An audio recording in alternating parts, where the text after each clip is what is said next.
Madame, Monsieur, bonjour. Très heureux de vous retrouver dans ce 13 heures au Bénin. Voici le sommaire. Un nouveau cycle parlementaire commence avec l'installation des députés de la 10e législature. À la tête de cette Assemblée nationale, on trouve le professeur Joseph Diogbenou. Ce lundi matin déjà, à l'occasion de la traditionnelle cérémonie des couleurs, le tout nouveau président élu de l'Assemblée nationale annonce une gouvernance axée sur la continuité, la rigueur et le respect du bien public. Dans ce 13 heures au Bénin, nous allons revivre les temps forts, mais aussi les premiers mots du président de l'Assemblée nationale. Ensuite, l'entrée en fonction des 109 députés élus ouvre une nouvelle mandature avec des attentes fortes de nos concitoyens. Espérance Tébé est avec nous dans ce 13 heures au Bénin, président du parti MPN. Il partagera avec nous ses attentes, mais aussi les défis que cette nouvelle mandature doit relever au bout des 7 prochaines années.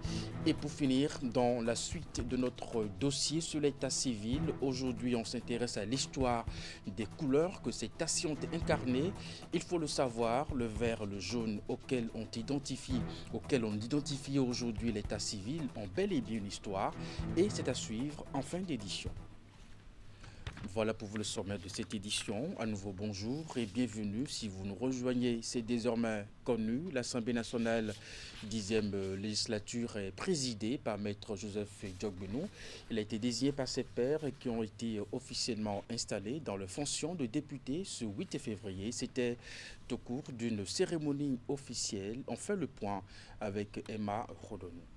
Sous le sceau de la solennité républicaine, la 10e législature de l'Assemblée nationale a officiellement été installée ce dimanche 8 février 2026.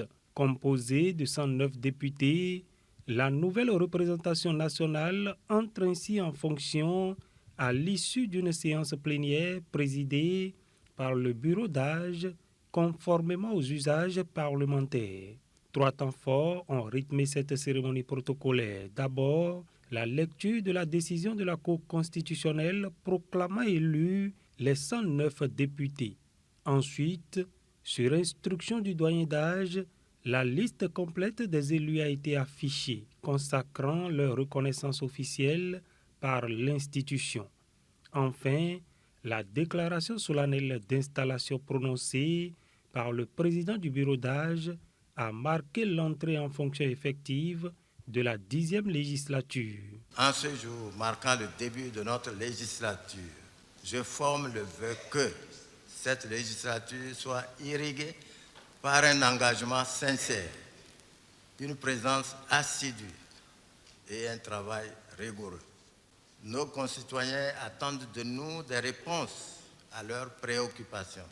À ces fins, et conformément aux dispositions de l'article 12.1 du règlement intérieur qui régit l'institution, je déclare les députés de la 10e législature de l'Assemblée nationale officiellement installés dans leurs fonctions.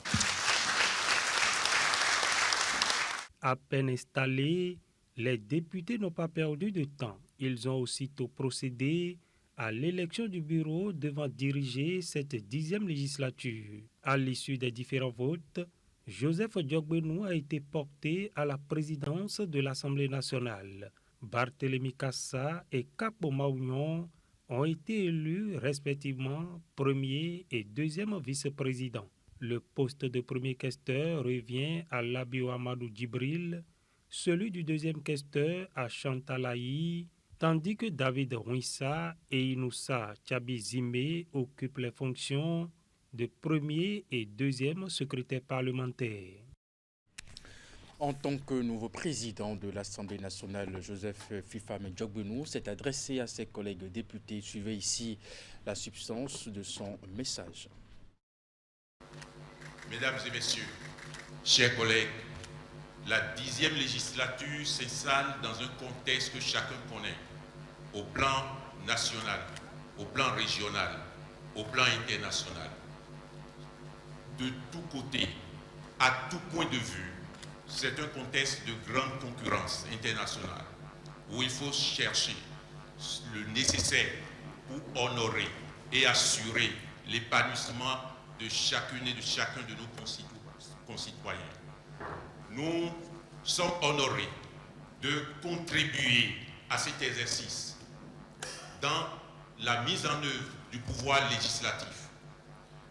Le contexte national est celui de l'actualisation, de la concrétisation des grandes réformes que le président Patrice Talon a inspiré, a conduit. Je voudrais en ces lieux et de cette tribune lui adresser notre sincère reconnaissance et nos gratitudes pour son courage, sa pugnacité, sa rigueur pour faire en sorte que le Bénin compte. Nous entamons dans le cadre de cette réforme le premier des septennats. Bientôt, il y aura l'élection du président de la République. Je veux vous dire à chacune et à chacun que démarre aujourd'hui la première marche ou l'élection du candidat que de tous les bords ici nous avons choisi à l'élection du président de la République. Je voudrais surtout et enfin remercier le président Abdoulaye Biotchane et l'ensemble des dirigeants du bloc républicain. Remercier l'ensemble des dirigeants de l'Union progressiste Le Renouveau. Remercier les militantes et les militants de chacun des partis. Remercier chaque citoyenne et chaque citoyen, encore une fois, de l'honneur qu'ils nous ont fait pour faire en sorte que nous soyons ici présents et contribuer avec l'exécutif à la représentation du Bénin et à la défense de notre nation. Joseph Djogbenou est donc le président de l'Assemblée nationale, 10e législature. Le numéro 1 du parti Union progressiste Le Renouveau a été publicité ce dimanche par 109 voix pour sur 109 à l'issue d'un vote au Parlement après l'installation de ses nouveaux membres. Que retenir en termes de biographie de son parcours? Élément de réponse dans ce récit. Né le 20 mars 1969 à Abomey, Joseph Djogbenou affiche un parcours universitaire teinté d'excellence. Diplômé de l'université d'Abomey-Calavi, il a obtenu une licence et une maîtrise en droit, puis le CAPA, certificat d'aptitude à la profession d'avocat, dont il fut major de promotion. Il a ensuite poursuivi ses études avec un DEA en droit de la personne humaine, un doctorat d'État en droit et l'agrégation CAMES en droit privé et sciences criminelles, également obtenu en tant que major. Professeur titulaire à l'université d'Abomey-Calavi, Joseph Djogbenou a dirigé des programmes de recherche et de formation en droit et en sciences judiciaires. Il a formé plusieurs générations d'étudiants béninois et a contribué au développement académique du pays par ses enseignements et ses publications. Sa carrière ne se limite pas au monde universitaire. Joseph Djogbenou a été ministre de la Justice, garde des Sceaux, sous le président Patrice Talon de 2016 à 2018, puis président de la Cour constitutionnelle de 2018 à 2022. Il est également le président de l'Union progressiste Le Renouveau, principal parti politique du pays, depuis 2022.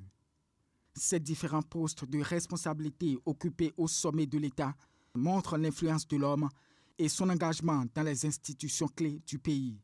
Aujourd'hui, à la tête de l'Assemblée nationale pour la 10e législature, Joseph Djogbenou devient la 3e personnalité la plus importante du Bénin.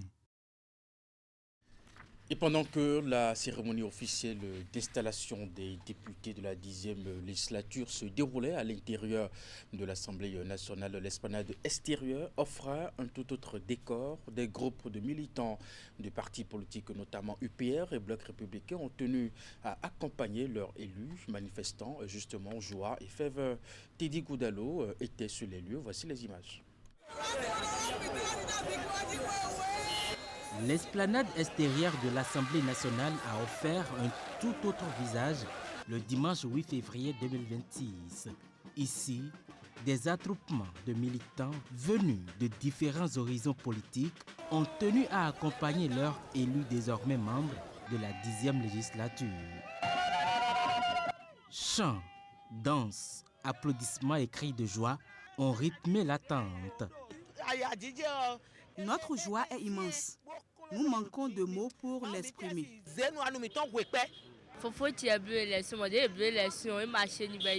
C'est grand frère qui est nouvellement élu député. Nous sommes venus le soutenir.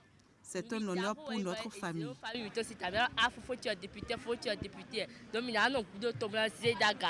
Pour ces militants, la cérémonie d'installation n'est pas qu'un simple acte institutionnel.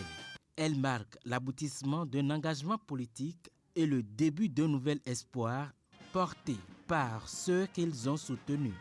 Nous avons estimé que c'est solennel, qu'à l'intérieur on ne peut pas accéder, mais il faut quand même venir, même au niveau de l'esplanade, manifester sa présence et dire à ceux-là qui sont élus que nous les soutenons et que nous voulons que leur législature soit des meilleures.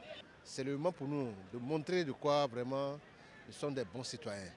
Parce que l'installation des élus du peuple, c'est une formalité qui engage tout Béninois lambda. Donc je suis là en tant qu'élu, mais aussi soutenir ma commune et soutenir tout le Bénin tout entier. Vous auriez constaté que tout s'est passé dans la paix, dans la tranquillité totale. Et cela témoigne de la vitalité démocratique. Le Bénin s'en sort toujours comme un pays exemple dans la sous-région et puis à l'international. Au-delà de la fête, ces rassemblements traduisent aussi de fortes attentes. Derrière les chants et les sourires, les militants espèrent désormais des actes concrets, des lois utiles et une action parlementaire à l'écoute des réalités quotidiennes. Sur cette esplanade animée, c'est déjà un message qui est lancé aux députés fraîchement installés, celui d'une base attentive, engagée et prête à juger la 10e législature sur ses résultats. Et sur le même sujet, l'entrée en fonction des 109 députés élus ouvre une nouvelle mandature avec des attentes fortes de nos concitoyens. Teddy Goudalo l'a rappelé justement dans sa chute. Espérance Tébé est notre invité dans ce 13h au Bénin, président du parti MPL. Il partagera avec nous ses attentes, mais aussi les défis que cette nouvelle mandature doit relever au bout des 7 prochaines années. Espérance Tébé, bonjour. Bonjour Eric. Merci d'être avec nous dans ce 13h au Bénin. C'est moi. Vous avez sans doute suivi cette cérémonie d'installation des députés ce dimanche à l'Assemblée nationale. Quelles sont vos attentes ou les attentes que vous nourrissez vis-à-vis de cette nouvelle législature? Alors permettez-moi d'abord d'adresser mes sincères félicitations au tout nouveau président élu de l'Assemblée nationale, le professeur Joseph Diogbenou. À mon nom propre et au nom de notre parti, je voudrais lui dire mes félicitations appuyées pour dire que Joseph Diogbenou, à la tête de l'Assemblée nationale, un juriste de haut niveau, quelqu'un qu'on ne présente plus dans l'arène politique, quelqu'un qui a été une cheville ouvrière de l'architecture des réformes politiques et surtout l'agencement juridique qui a rythmé toutes ces réformes à la tête de l'Assemblée. Je crois que comme les Anglais le disent, on peut dire que c'est the right man on the right place.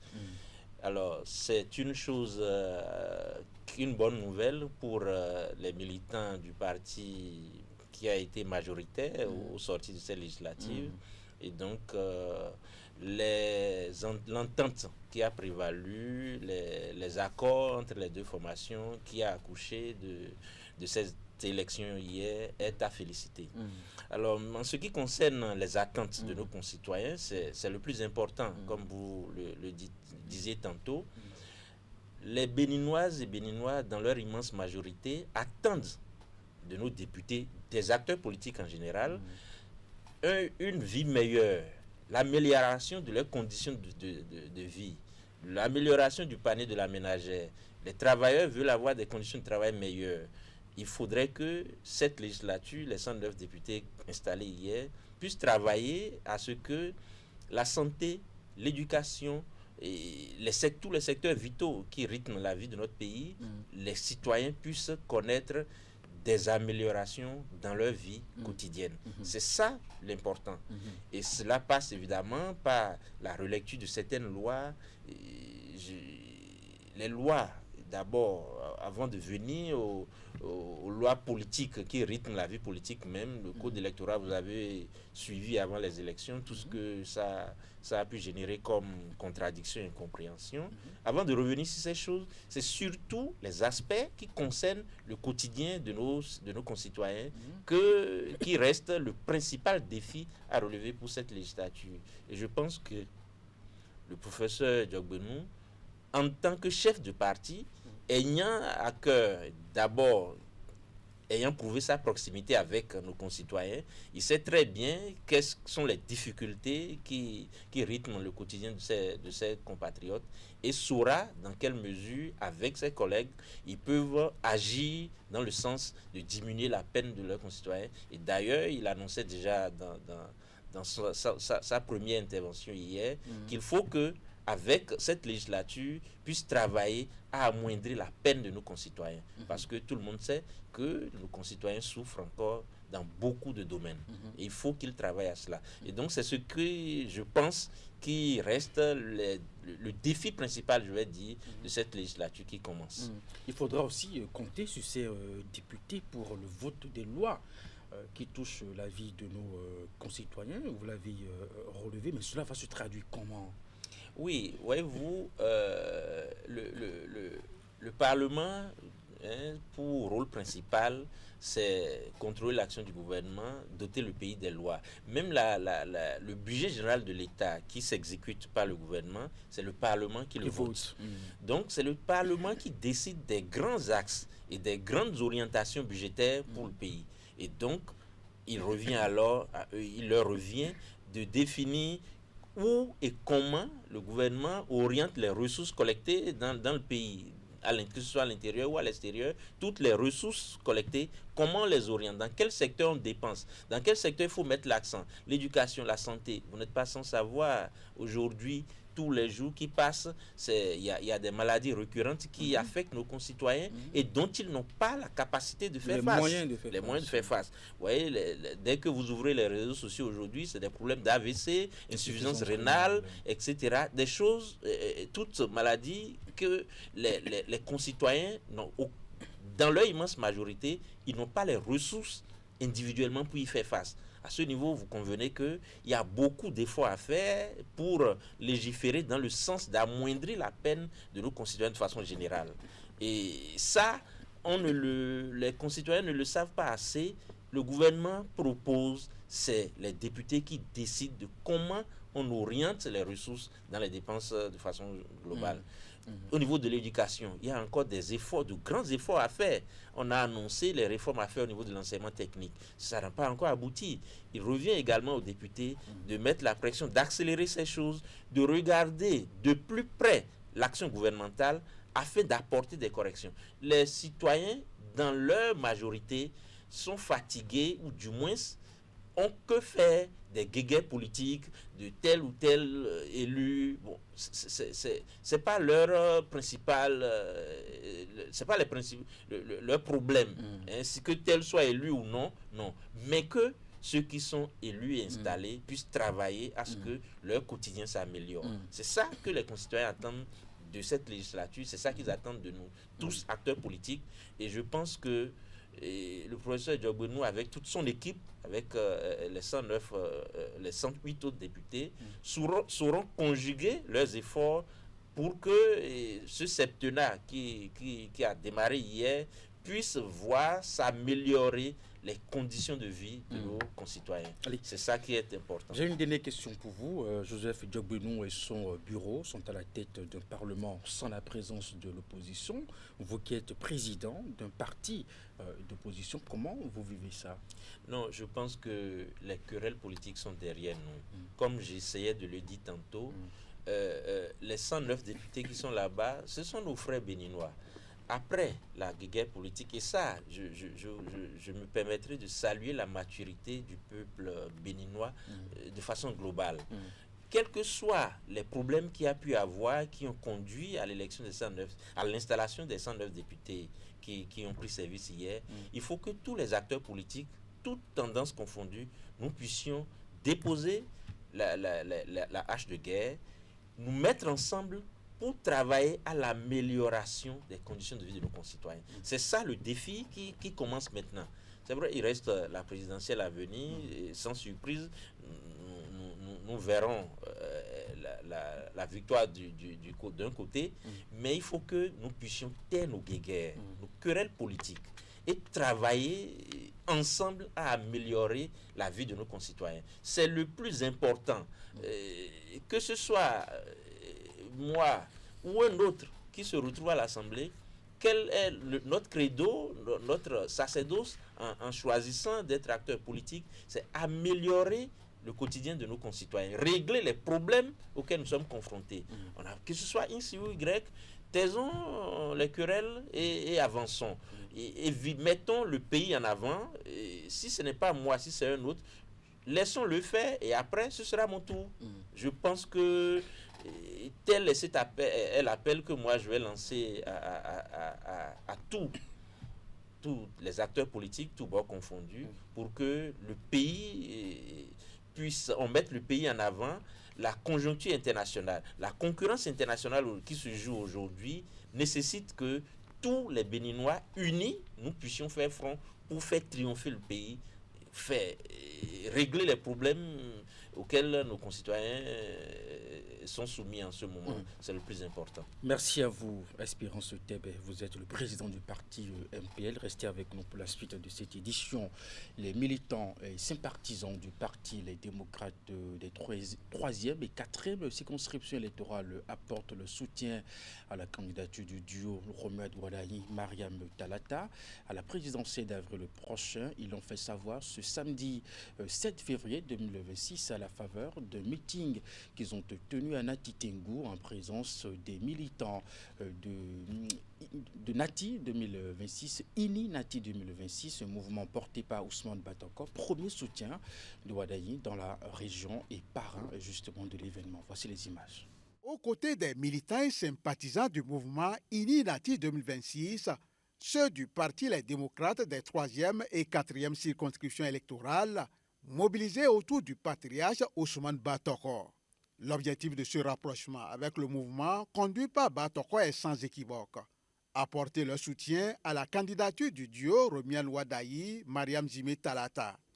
Convaincu que la candidature du ministre d'État Romuald Wadayi incarne l'espoir du renouveau démocratique, d'une gouvernance plus juste et d'une meilleure prise en compte des aspirations profondes des populations de la Takura et du Bénin tout entier. Apportons notre soutien total, clair et sans équivoque à la candidature du duo Wadayi Talata. Longtemps opposés à la gouvernance du président Patrice Talon, ces militants affichent désormais leur soutien à son dauphin. À leurs yeux, la seule personnalité capable de canaliser leur nouvel élan politique reste le patriarche Ousmane Batoko. Recevant solennellement leur déclaration, ce dernier s'engage à la transmettre à qui de droit. Les premiers opposants de la gouvernance Talon, c'est le LD. Vous êtes venus avec nous. Nous sommes 1 plus 1 égale 2. C'est en cela que je vous félicite pour votre engagement, parce que vous le faites pour le pays, vous le faites pour l'unité nationale. C'est pour cela que nous voudrions que ces élections présidentielles qui arrivent soient des élections massives et populaires. Au-delà de l'élection de Romuald Wadayi à la magistrature suprême, ces militants se donnent pour mission de susciter une forte participation des populations à la prochaine élection présidentielle. Et pour y arriver, ils entendent convaincre les populations restées jusque-là indécises à se rendre aux urnes le 12 avril prochain. À suivre à présent un extrait de la déclaration de soutien des militants du parti LD des 3e et 4e circonscriptions électorales au duo Wadayi Talata. Une déclaration lue par Moussa Issifou, coordonnateur du parti Les Démocrates de la 3e circonscription électorale, des propos recueillis par Alassane Abona.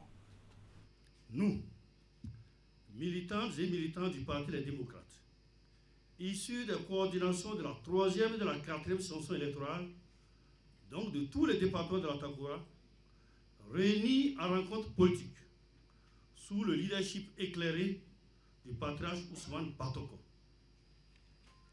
Convaincu que la candidature du ministre d'État, Romuald Wardani, incarne l'espoir du renouveau démocratique, d'une gouvernance plus juste et d'une meilleure prise en compte des aspirations profondes des populations de l'Atakora et du Bénin tout entier. Conscient des défis politiques, économiques et sociaux auxquels font face nos populations et de la nécessité d'une mobilisation citoyenne forte et responsable, exprimons l'espoir et la conviction que le patriarche Ousmane Batoko usera de son autorité morale, de son expérience et de ses relations avec le président de la République, son expérience Patrice Gobatana Talon, ainsi qu'avec son dauphin, en vue de l'apaisement durable du climat politique et économique national. Appelons l'ensemble des militants, LD, ainsi que toutes les forces politiques et sociales acquises au changement à se mobiliser autour de la candidature du duo Wardani Talata. Nos candidats ou notre candidat doit être élu de façon massive. C'est pour ça que nous sommes très heureux de l'arrivée à nos côtés des membres du parti Les Démocrates. Si Wardani n'est pas élu de façon massive, nous aurons échoué. Dans la suite de cette édition, le ministre de l'Agriculture, de l'Élevage, de la Pêche, accompagné des acteurs de mise en œuvre du projet de cohésion sociale des régions nord du Golfe de Guinée, était sur le terrain. Gaston Dossoui a entamé une tournée d'évaluation des réalisations des infrastructures au profit des populations des départements de l'Atakora et de la Dongar. Sur plusieurs sites, il a visité avec satisfaction les infrastructures réalisées grâce au financement de la Banque mondiale. Abdou Sabri Drissou. C'est une journée chargée pour cette délégation, conduite par le ministre de l'Agriculture. Elle visite les différentes réalisations du projet COSO, de Tchoumi Tchoumi à Pelité, en passant par Awalla. Les infrastructures dédiées à l'agropastoralisme et à l'accès à l'eau potable sont inspectées. Ce projet que nous avons commencé, c'est une ouverture qu'on fait pour votre propre développement. Nous avons vu tout à l'heure le nombre d'animaux qui couraient vers un seul abreuvoir. Ce n'est pas possible. Donc vous-même, vous savez qu'on va faire 2 autres abreuvoirs au moins. Qui va le faire? Si nous avons déjà l'eau, nous avons le château, nous avons la pompe qui permet d'amener l'eau, et il faut construire peut-être un abreuvoir de 50 000, de 100 000. Ce projet est soutenu par la Banque mondiale.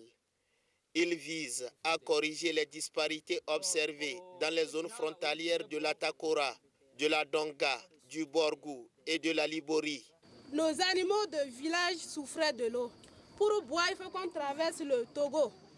Et en allant sur la voie, on perd beaucoup des animaux.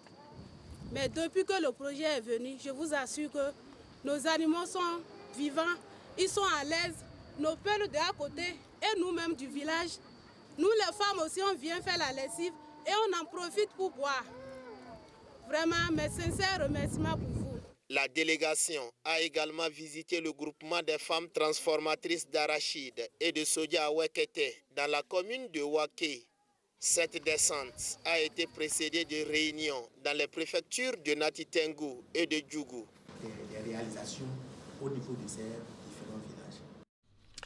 Et pour finir cette édition, dans la suite de notre dossier consacré au tassis jaune, le vert et le jaune auquel on identifie aujourd'hui l'état civil ont bel et bien une histoire. Au départ, tous les professionnels du secteur des transports urbains et interurbains étaient regroupés au sein de l'UNACOB, mais à un moment donné, les difficultés de cohabitation sont nées entre les interurbains et ceux qui font les tassis dans la ville, et de la volonté de ces derniers de s'autonomiser que vont naître justement les couleurs vert et jaune que nous avons aujourd'hui. Vigila Khoréon nous raconte ici dans ce reportage l'histoire des couleurs avec l'état civil. Les couleurs vert et jaune que portent traditionnellement l'état civil ne sont pas choisies au hasard. Sur la question, Les versions variant d'un conducteur à un autre se recoupent cependant sur la nécessité pour les conducteurs de taxi-ville de se détacher de l'ensemble des transporteurs urbains regroupés autrefois au sein de l'UNACOB, la fêtière de tous les transporteurs urbains comme interurbains du Bénin. Avant, il y avait l'ensemble des interurbains. Et au cours de la route, il y a quelques personnes qui se sont regroupées pour dire, bon, il faut que nous nous séparons des interurbains pour pouvoir prendre notre liberté en main. Les conducteurs de taxi-ville éprouvaient alors des difficultés à cohabiter avec les interurbains dont ils voulaient à tout prix se libérer pour avoir leur propre autonomie. Ce qui a motivé la création d'un nouveau groupe et après, le choix du vert et du jaune comme les couleurs auxquelles les taxi-villes seront désormais identifiés. En ce temps, il y avait Fimé, il y avait Arlenville, il y avait... Ils sont nombreux, j'ai oublié les noms un peu. Mais c'est comme ça que la couleur de taxi-ville est arrivée. Ils se sont dit, il faut que nous changeons notre couleur pour nous différencier des autres couleurs qui sont des interurbains qui vont un peu partout dans le Bénin. C'est au temps de Kérékou et Nopoligidi et Basile Chibozo. C'est ceux-là qui est syndicat de taxi qui a fait sortir le couleur. Avant la conduite taxi, on a blouse, couleur bleue, vert pour conduire. Tu portes à 3 jours, tu vas changer et porte l'autre. Si tu n'es pas porté, le policier va t'arrêter. Aujourd'hui, tout a changé. Sans être forcément des professionnels, bien des gens investissent le secteur. Aujourd'hui, vous allez voir des véhicules n'ayant pas la couleur taxi-ville dont nous parlons, qui font toujours la ville. Des véhicules personnels aujourd'hui qui font plus la ville que les véhicules ayant ces deux couleurs. Le secteur ne marche plus. Et ça fait que si quelqu'un trouve sa voiture, elle rentre dedans. Conséquence, la flotte des taxis-villes verts et jaunes ne se renouvelle plus et le syndicat dit ne pas disposer de moyens pour contraindre ceux qui arrivent dans le secteur par nécessité à se conformer. Et puis dans la suite de ce dossier consacré justement au taxi-ville, nous vous proposons dans nos prochaines éditions un autre reportage. Cette fois-ci, ça va être une immersion à l'intérieur de cet taxi. C'est la fin de cette édition. Merci de l'avoir suivi, de votre fidélité à 16h. C'est votre bulletin d'information, 19h30, la grande édition de la soirée. Juste après votre émission, l'info continue. Portez-vous bien et à très bientôt.